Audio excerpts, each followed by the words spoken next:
Como siempre, métodos abstractos. Acuérdate, es necesario colocar abstract o no es necesario, dependiendo de la convención que vos utilices. Yo en mi caso lo voy a dejar para que no preste la confusión, porque generalmente a veces se trabaja con interface delante de el nombre de tu interfaz, o a veces no se trabaja con interface. Entonces, si vos lo ves rápido y no leíste interface, te comiste justamente esto. ¿Sí? Ese sería el punto. Public abstract, entonces, list, ¿sí? Una lista de empleados. Empleado, si acordate de generic, el tema de generic lo vamos a ver después. No quiero mezclar mucho los conceptos ahora. Es una lista de tipo empleado. Vamos a llamar lista de empleados. Podría, por ejemplo, esta lista esperar justamente una lista de tipo empleados. Habría que pasarle esto en el parámetro. O podría esperar cualquier cosa. Vamos a dejarlo así, que tenga un nivel de abstracción un poco más alto. Después más adelante vamos a ver cómo podemos eso modificarlo.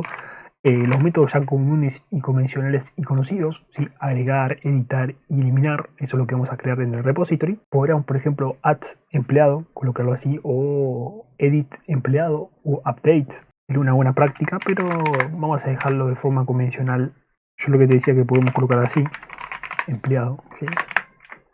Para que también uno se vaya acostumbrando un poquito al léxico inglés, ¿sí?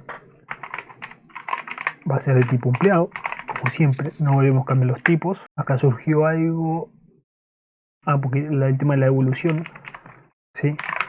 Va a ser de tipo void, acordate, no vamos a devolver nada. Y lo mismo para si queremos actualizar un empleado, ¿sí? En este caso, update empleado, updates empleado. Y si queremos eliminarlo, delete empleado. ¿Se entiende?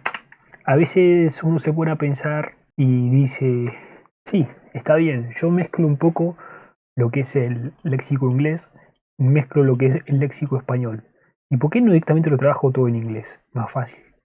También, sí, también, lógicamente. Pero tenés que pensar que, bueno, vos estás desarrollando un código en tu lenguaje de programación nativo, por ende, no solamente deberías cambiar los nombres de los métodos, sino que deberías cambiar los nombres de las entidades, deberíamos cambiar los nombres de todos los campos, deberíamos cambiar la documentación, deberíamos cambiar el nombre del proyecto, deberíamos cambiar absolutamente todo si vamos a trabajar justamente en ese idioma. Hay personas que lógicamente si están viendo el video en español es porque el inglés no lo entiendan. Por ende, si empiezo a traducir absolutamente todo lo que tenemos, va a ser un despelote bastante grande, ¿sí?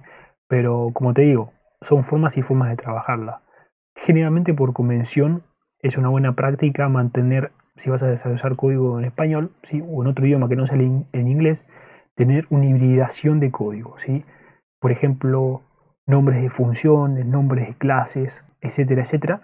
Mezclar el inglés y mezclar el español. Las palabras, por ejemplo, más importantes, mantener el inglés y después el resto en español. Por ejemplo, nosotros tenemos una interfaz acá, ¿sí? Una interface. Yo coloco la abreviatura de interface adelante y no coloco interface, sino coloco esto, porque ya tenemos la palabra reservada en sí en Java. Pero sabemos que es un repository, ¿sí? Sabemos que estamos trabajando con el patrón de diseño DAO y de esa forma dentro del DAO tenemos una interfaz y tenemos un repository para hacer uso de esa interfaz. Entonces coloco repository, ¿sí? De la misma forma como acá yo coloqué la función, ¿sí? Agregar empleado, actualizar empleado o eliminar empleado. Coloco esa palabra reservada adelante, haciendo énfasis a la acción que va a realizar esa función y después el nombre de la entidad. ¿Se entiende? También acá lo que podría realizar es, por ejemplo, empleado entity. También sería otra buena práctica y buen uso realizarlo de esa forma, haciendo referencia a que tenemos una entidad. Pero bueno, vos tenés que pensar que después cuando te topas con código real, vos tenés gran cantidad de código, gran cantidad de funciones que llaman a esa clase o gran cantidad de validaciones que tenés que implementar el mismo nombre, por ejemplo esto, y tener 500 líneas de código con este mismo nombre es bastante extenso, ¿sí? Entonces imagínate que vos tenés una línea completamente así, un nombre completamente así de largo, no sería completamente válido, ¿se entiende? Entonces bueno, eso se va supliendo en base a la necesidad que nosotros tenemos en el momento, ¿sí? Pero son convenciones. En este caso, fíjate que tenemos una clase de tipo test, como ya conocemos, y no sería válido colocarlo así, pero bueno, nuevamente es una ejemplificación. Nosotros deberíamos colocar por forma convencional empleados repository test, ¿sí? porque estamos testeando qué cosa, el repository, que nosotros vamos a desarrollar después. Eso ya lo hemos visto, también te expliqué por qué nosotros colocamos las clases en un solo paquete y no empaquetizamos todas las clases según la acción que va a realizar o según la clasificación de esas clases. Entonces yo te presento la convención y después, en base a la necesidad que uno tenga, la implementa o no la implementa. Bien, tenemos entonces esos 3 métodos desarrollados y tenemos la lista que va a devolver justamente empleados. Vamos entonces a trabajar todos estos métodos en lo que es empleado repository. Implementamos interface empleado repository, implements y empleado repository.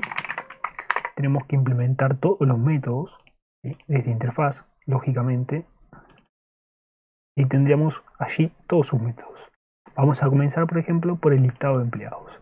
Y lo que podemos hacer también como buena práctica es, por cada método que nosotros desarrollemos, testeamos, ¿sí? No desarrollamos todo y después testeamos, sino que desarrollamos un método y testeamos. Entonces vamos a comenzar todo eso en el próximo video. Acá tenemos la clase principal, ¿sí?, la clase main.